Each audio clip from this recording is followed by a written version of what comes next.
Hello. Let us start 11th lecture of sequences, which includes Cauchy sequence. Cauchy sequence can be defined in three ways. Definition number 1.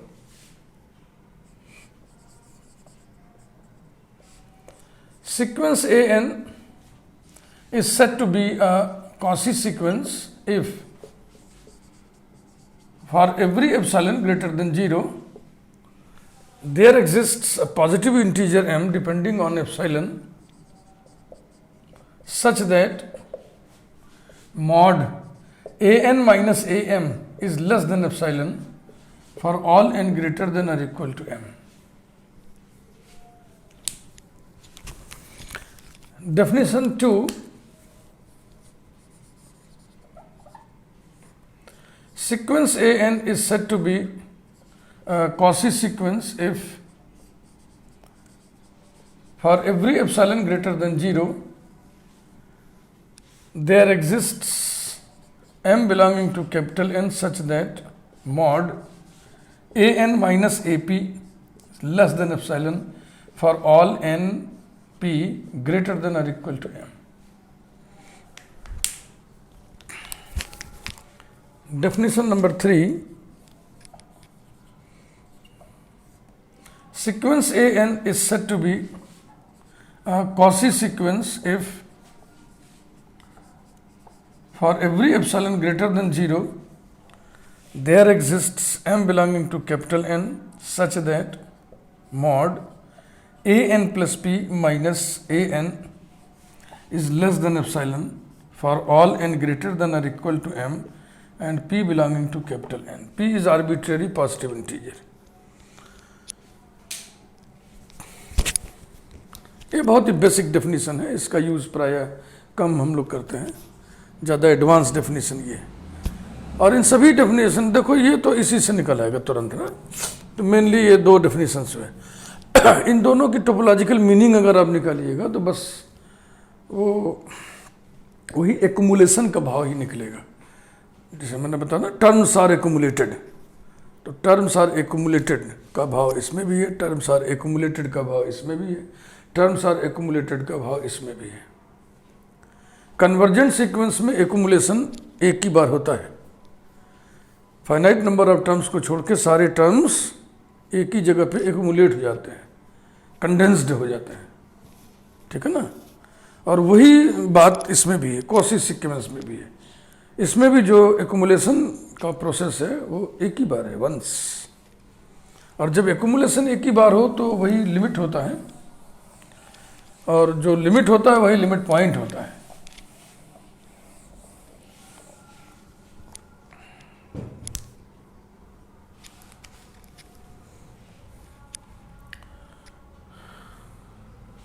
एक result हम देखें और इसको हम prove करेंगे. Every convergent sequence is a Cauchy sequence. ये तो फिर आपको थोड़ा सा आइडिया Cauchy sequence का आएगा.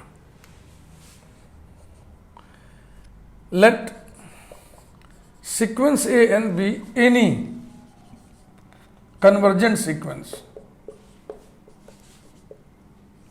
which converges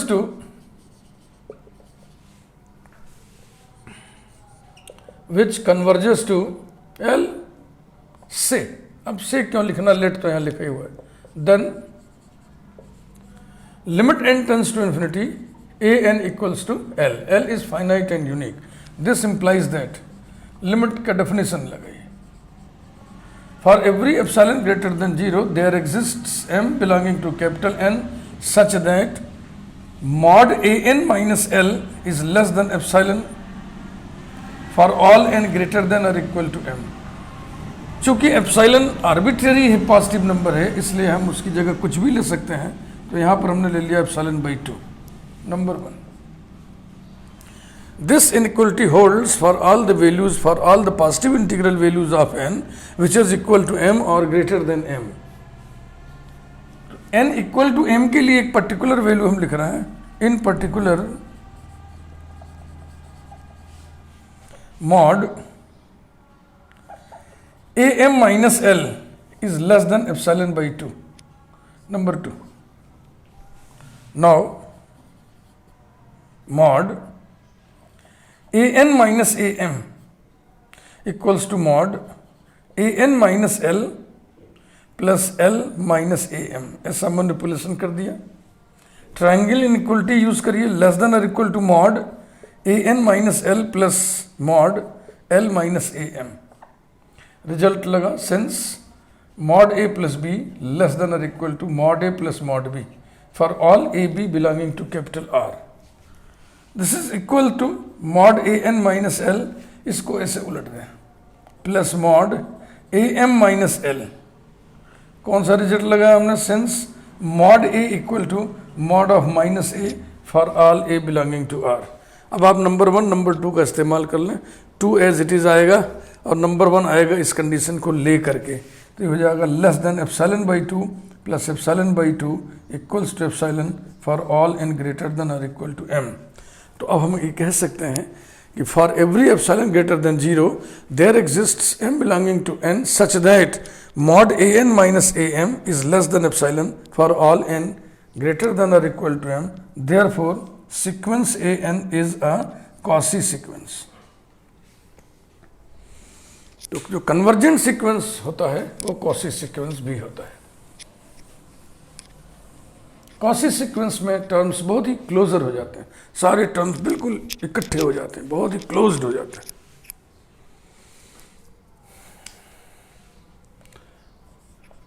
एग्जाम्पल देखिए, sequence A N equal to sequence 1/n, ये हमने एग्जाम्पल लिया, इज अ Cauchy सीक्वेंस। हमको मालूम है कन्वर्जेंट सीक्वेंस होता है एंड इट कन्वर्जेस टू 0, और अभी हमने देखा कन्वर्जेंट सीक्वेंस Cauchy सीक्वेंस होता है, तो इस लिहाज से भी हम कह सकते हैं कि ये कन्वर्जेंट सीक्वेंस है। लेकिन इसको इस एप्सिलॉन डेफिनेशन पे कस के देखिए,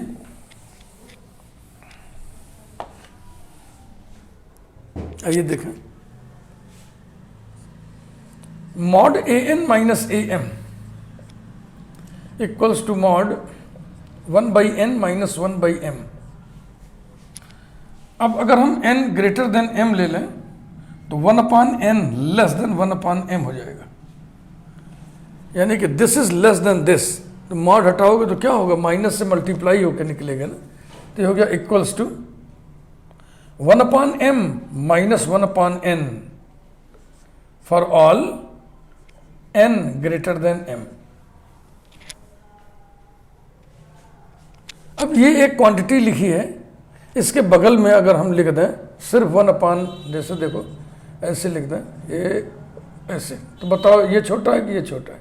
ये छोटा है ना, तो यहीं पर अब लिखना, इधर जगह नहीं तो यहाँ लिखा जाता है less than 1/m for all n greater than और equal to greater than m। और ये एप्सिलॉन से छोटा कब होगा? लेस देन एप्सिलॉन इफ, अलग से देख लें, 1/m लेस देन एप्सिलॉन, माने इसको इधर करें इसको इधर करें, तो 1/epsilon लेस देन m, यानी m is greater than 1/epsilon। m depends on epsilon, ऐसी स्थिति आ गई। अब इसको हम समराइज करके लिख रहे हैं। Thus, for every epsilon greater than 0, there exists a positive integer m greater than 1/epsilon, such that mod an minus am is less than, ये ना चल रहा है, is less than epsilon, एक कंडीशन है for all n greater than m। Hence, sequence an is a Cauchy sequence। समझ में आ रहा है ना?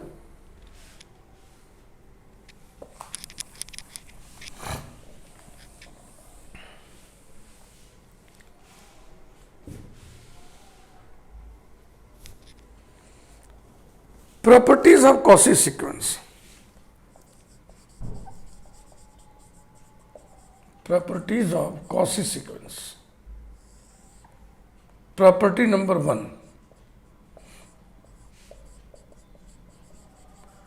every Cauchy sequence is bounded. ये पहली प्रॉपर्टी है.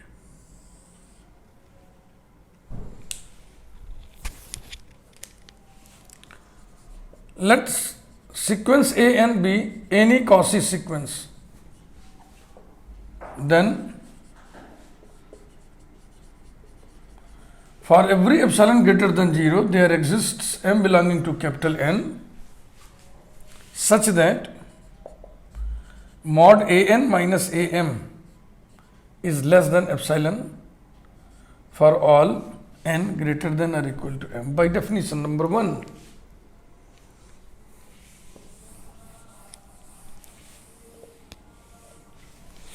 and topology of this inequality is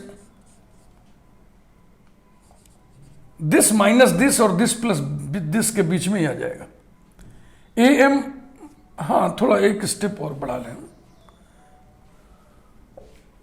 Therefore mod an minus am is less than 1 for all n greater than or equal to m, choosing epsilon equal to 1. Epsilon arbitrary positive number होता है, तो हमने उसकी जगह 1 ले लिया. अब वो काम करिए कि this minus this plus this के बीच में ये आ जाएगा. implies that am minus 1 less than an less than am plus 1 for all n greater than or equal to m. Number 1. अब बहुत ध्यान से देखिए, दो नंबर्स के बीच में सीक्वेंस के टर्म्स हैं. क्या सारे टर्म्स हैं? यदि दो नंबर्स के बीच में सीक्वेंस के सारे टर्म्स आ जाएं तो सीक्वेंस बाउंडेड, लेकिन सारे टर्म्स नहीं हैं. ये देखो, ये लिखा है. n की कौन कौन सी वैल्यू यहां रख सकते हो आप? n equal to m, n equal to m plus 1, n equal to m plus 2, n equal to m plus 3 and so on. यानी कि बीच में कौन कौन से टर्म है? बीच में है am और है am प्लस 1 और है am प्लस 2 और आगे के सारे टर्म्स हैं. ये बीच में कौन से टर्म्स नहीं हैं, वो कौन से छूट रहे हैं? a1, a2 and so on am minus 1. ये m माइनस 1 टर्म्स बीच में नहीं है. अगर ये टर्म्स भी इस बीच में आ जाते तो सीक्वेंस के सारे टर्म्स बीच में आ जाते और हम तुरंत कह देते कि सीक्वेंस इज बाउंडेड, लेकिन ऐसा नहीं है. तो इसकी हम व्यवस्था बनाएंगे, और ऐसी व्यवस्था जो हम बनाने जा रहे हैं हम लोग एक बार बना चुके हैं, इसलिए थोड़ा शॉर्ट में इसको हम आपको समझाएंगे. एक हम लोग रिजल्ट पढ़े थे, every convergent sequence is bounded. अब आप याद कर लें, ये आपको मालूम होना चाहिए. तो वही काम हम यहां करने जा रहे हैं. Let k1 equal to minimum. किन किन नंबर्स का मिनिमम लेना है? एक तो ये टर्म्स ले लो जो बिचवा में नहीं आए हैं, यानी a1 comma a2 comma so on comma am minus 1, और ले लो इस इनइक्वलिटी के बाईं तरफ का नंबर, यानी am माइनस 1 ऐसे. And k2 equal to maximum of यही a1 comma a2 comma so on comma am minus 1 और इस इनइक्वलिटी का ये राइट हैंड साइड वाला नंबर, राइट साइड, ये कौन सा है? am प्लस 1 है. ऐसा लेने से आप देखोगे आप पाओगे कि k1 k2 के बीच में सीक्वेंस के सारे टर्म्स हो जाएंगे. और अब इसको हम डिटेल में समझाने नहीं जा रहे हैं, क्योंकि एक बार हम उसको प्रूव कराते समय समझाए थे, वो आपको मालूम होना चाहिए. नहीं मालूम है तो करस्पॉन्डिंग वीडियो आप फिर से देखिए.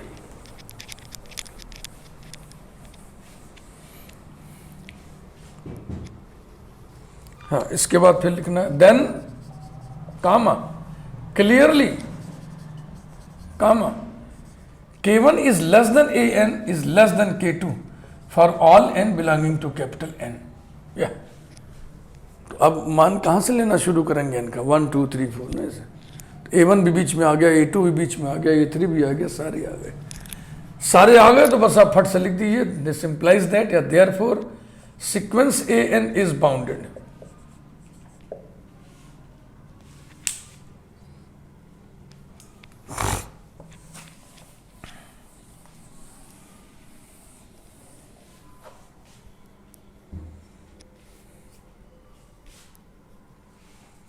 तो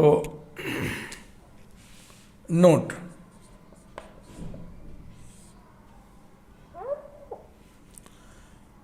नंबर 1, मैंने आपको अभी बताया every convergent sequence is a quasi sequence, ठीक है ना। Convergent sequence implies that quasi sequence, समझ रहे ना। यदि कोई सीक्वेंस कॉसी सीक्वेंस नहीं है तो वो कन्वर्जेंट सीक्वेंस भी नहीं होगा। इसको कंट्रापॉजिटिव बोलते हैं, कंट्रापॉजिटिव ऑफ अ स्टेटमेंट। यह एक स्टेटमेंट है, दिस इंप्लाइज दिस, इसका कंट्रापॉजिटिव क्या होगा? Negation of this implies negation of this. Both are tautologically equivalent. एक स्टेटमेंट है P1 इंप्लाइज P2, तो इसका कंट्रापॉजिटिव क्या होगा? Negation P2 implies negation P1। जो ट्रुथ वैल्यू इसकी होती है वही ट्रुथ वैल्यू इसकी होती है। अगर ये सत्य है तो ये भी सत्य होता है। अब यहां पे एक प्रश्न उठता है, क्या इसका कन्वर्स भी ट्रू है? क्या कॉसी सीक्वेंस कन्वर्जेंट होता है? तो अब हम आपको प्रॉपर्टी नंबर 2 में यही बताएंगे, हाँ होता है। दूसरा हमने ये पढ़ा every quasi sequence is bounded. इसका कंट्रापॉजिटिव क्या होगा? है ना, यानी quasi sequence implies that bounded sequence. अगर कॉसी सीक्वेंस है तो बाउंडेड भी होगा, अगर वो बाउंडेड नहीं है तो कॉसी भी नहीं होगा। इसका निगेशन क्या है? Not bounded. इसका निगेशन क्या है? Not quasi. लेकिन कन्वर्स क्या होगा? क्या बाउंडेड सीक्वेंस कॉसी सीक्वेंस होता है? तो निगेशन इसका ट्रू नहीं है।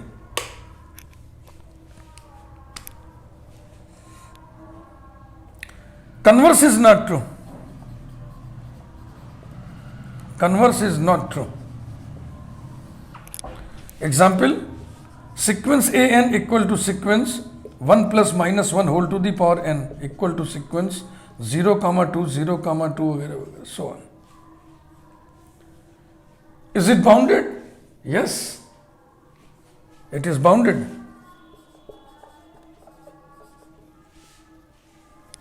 Is it convergent? No, it is not convergent. It is not convergent because limit finite होगा लेकिन n के नेचर पे डिपेंड करेगा। ऑड में 0 आएगा, इवन में 2 आएगा। तो चूंकि ये कन्वर्जेंट नहीं है इसलिए ये कॉसी सीक्वेंस भी नहीं होगा।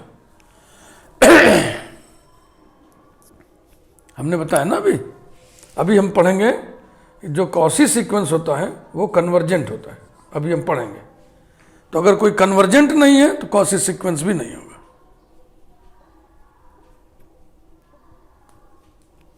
तो कन्वर्जेंट ना होने के कारण नॉट कॉसी सीक्वेंस। तो हमने एक एग्जांपल दिया कि बाउंडेड तो है लेकिन कॉसी सीक्वेंस नहीं है। कॉसी सीक्वेंस बाउंडेड होता है but converse is not true. Bounded होने पर कॉसी सीक्वेंस हो जरूरी नहीं है। मैंने एग्जांपल दिया सीक्वेंस बाउंडेड है लेकिन कॉसी नहीं है। कॉसी क्यों नहीं है? क्योंकि कन्वर्जेंट नहीं है। तो प्रॉपर्टी नंबर 2 यही देखिए, every quasi sequence is convergent.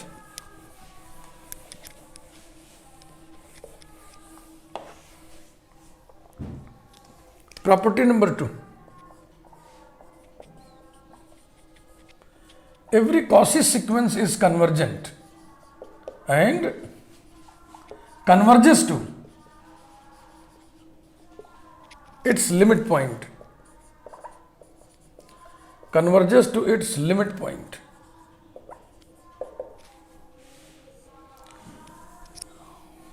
चूंकि Cauchy सीक्वेंस में जो कंडेंसेशन है जो एक्युमुलेशन है वंस एक ही बार, उसमें भी होता है, कॉची सीक्वेंस में भी। तो जहां पे कंडेंसेशन होगा जिस रियल नंबर के पास, वो लिमिट पॉइंट होगा, और जब एक लिमिट पॉइंट होता है तो वही लिमिट भी होता है। तो कन्वर्जेस टू इट्स लिमिट हम यहां नहीं लिख सकते ना, थोड़ा अटपटा नहीं लगेगा? वो तो हर सीक्वेंस अगर कन्वर्ज कर रहा है तो किसको कन्वर्ज करेगा? अपने लिमिट को। तो लिमिट ने लिख के हम क्या लिख रहे हैं? Limit point. अब रही बात लिमिट पॉइंट कहां से आएगा, वो बोल्जेनो-वास्टस थ्योरम आपकी मदद करेगा। देखें कैसे।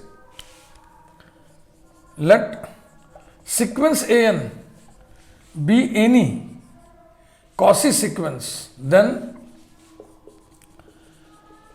for every epsilon greater than 0 there exists m belonging to capital N such that mod an minus am is less than epsilon for all n greater than or equal to m। चूंकि epsilon arbitrary है इसलिए यहां पे हम epsilon by 3 ले रहे हैं। अब कहीं एप्सिलॉन बाई 2, कहीं एप्सिलॉन बाई 3, कहीं एप्सिलॉन बाई कुछ, कहीं कुछ। तो ये सब जो लेने वाली बात है ना, अब इसको तो आपको बर्दाश्त करना पड़ेगा और समझना पड़ेगा। ये सब स्किल है, और इसीलिए ये बड़ी कक्षा में ही है, छोटी क्लास में है भी तो थोड़ा आदमी महटी आता है इसको, क्योंकि बच्चा झुंझलाएगा, छोटा बच्चा, लेकिन आप ठीक से पढ़ें। ठीक है भाई।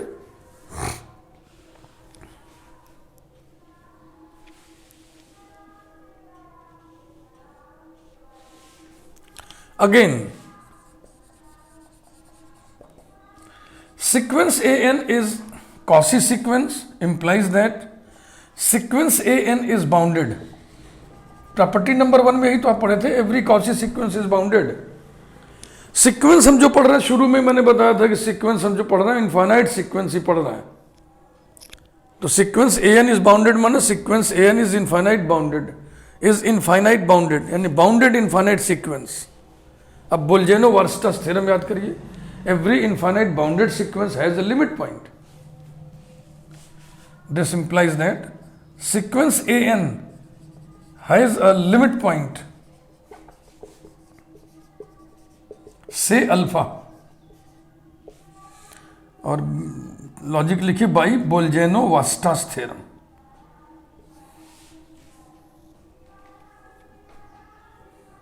मतलब क्या हुआ? अल्फा पर सेंटर्ड प्रत्येक ओपन इंटरवल में सीक्वेंस के इनफाइनाइट नंबर ऑफ टर्म्स होंगे।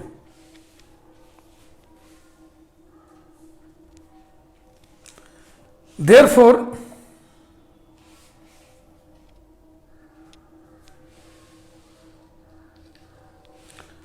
for epsilon greater than 0, जो एप्सिलॉन हमारे पास पहले से ही है उसी पर हम कंडीशन लगा दे रहे हैं। For epsilon greater than 0 there exists k greater than m such that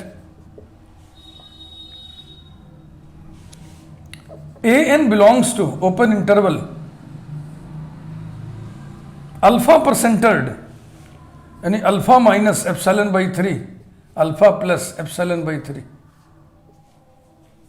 that is. अब इसी को देखो हम यूं लिख रहे हैं, mod an minus alpha is less than epsilon by 3। ठीक है ना? This minus this plus this के बीच में an होगा, ऐसा। For all k greater than m। Number 2,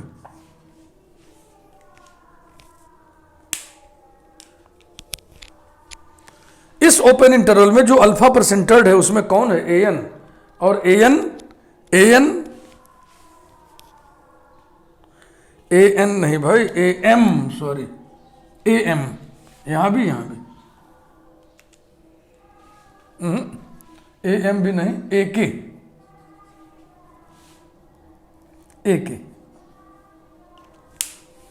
के हम एग्जिस्ट कर रहे हैं ना। तो इस ओपन इंटरवल में जो अल्फा पर सेंटर्ड है उसमें कौन है? ak। और इस ak में k क्या चीज है? k positive number, positive integer greater than m। माने इसमें कौन कौन है? यहां से पकड़िए, am+1 है, am+2 है, am+3 है, am+4 है, and so on.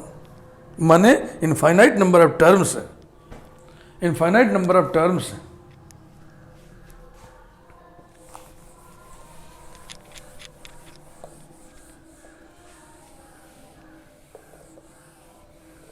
Result number 1 देखो, अच्छा हुआ मिटाए नहीं।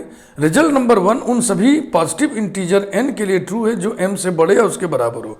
तो एक पॉजिटिव इंटीजर k भी m से बड़ा है, इसलिए हम रिजल्ट नंबर 1 में n की जगह k भी रख सकते हैं। तो लिखिए फिर, since k is greater than m therefore by 1। अब क्या था ये था mod an minus am less than epsilon by 3। तो इसमें हम n की जगह k रख रहे हैं, n की जगह k रख रहे हैं। तो ये आ गया, ये हो गया रिजल्ट नंबर 3। अब रिजल्ट नंबर 1, 2, 3 को हम कंबाइन करेंगे। 1 को हम यहां लिख दे रहे हैं an minus am less than epsilon by 3 for all n greater than और equal to m, number 1। Now, mod an minus alpha equals to mod an minus am plus am minus ak plus ak minus alpha। ऐसे इसको set करिए।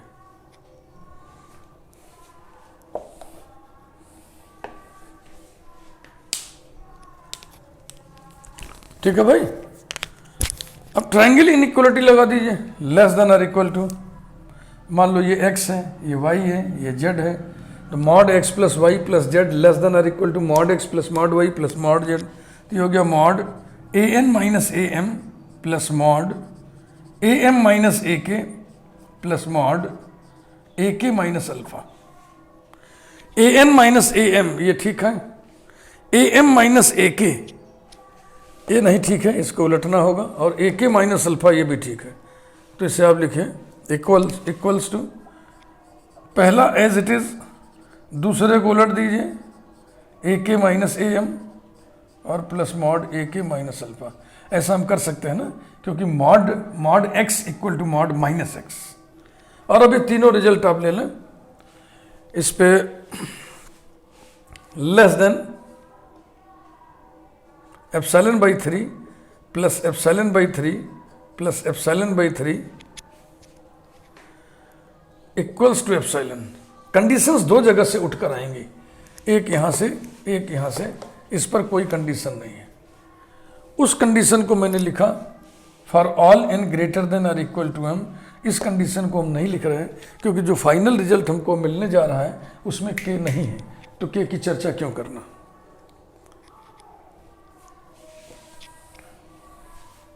Summarise करिए। 10 for every epsilon greater than 0 there exists m belonging to capital N such that mod an minus alpha is less than epsilon for all n greater than और equal to m। Hence limit n tends to infinity an equals to alpha, and this implies that sequence an is convergent and converges to its limit point alpha। यही prove करना था। Quasi sequence अपने limit point पे converge करता है। और limit point उसके पास क्यों है? क्योंकि वो बाउंडेड है, और बोल्जानो-वास्टाज थ्योरम ये कहता है कि बाउंडेड सीक्वेंस के पास लिमिट पॉइंट जरूर होगा।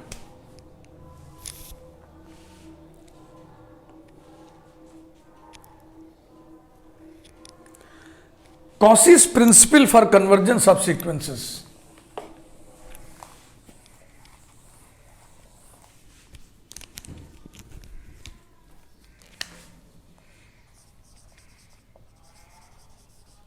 Cauchy's principle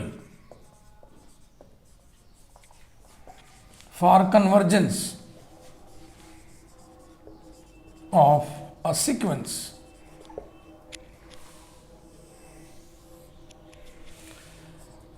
any sequence an is convergent if and only if it is a Cauchy sequence।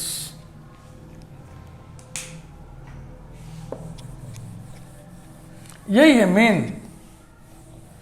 अब इसको हम चाहें तो 3 प्रकार से लिख सकते हैं, क्योंकि Cauchy सीक्वेंस के डेफिनेशन 3 थे, तो मैं सब लिख दे रहा हूं। that is if and only if for every epsilon greater than 0 there exists m belonging to capital N such that mod an minus am is less than epsilon for all n greater than or equal to m. That is if and only if for every epsilon greater than 0 there exists m belonging to capital N such that mod an minus ap is less than epsilon for all n comma p greater than or equal to m. That is if and only if for every epsilon greater than 0 there exists m belonging to capital N such that mod an plus p minus an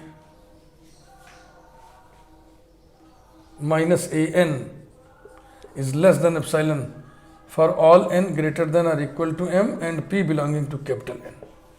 ये रहा।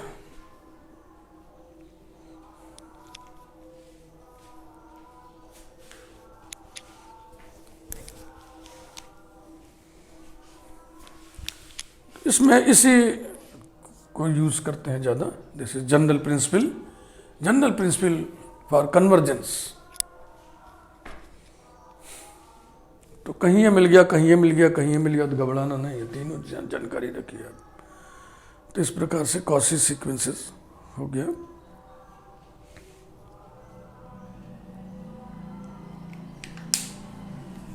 Bell icon जरूर press करिए और channel को जरूर subscribe कीजिए। Sequences के ये 11 लेक्चर थे। इसके पहले हम लोड कर चुके हैं इनफाइनाइट सीरीज के 19 वीडियोस, आप उन्हें भी देखें और ये सिलसिला ऐसे चलता रहेगा। Thank you very much.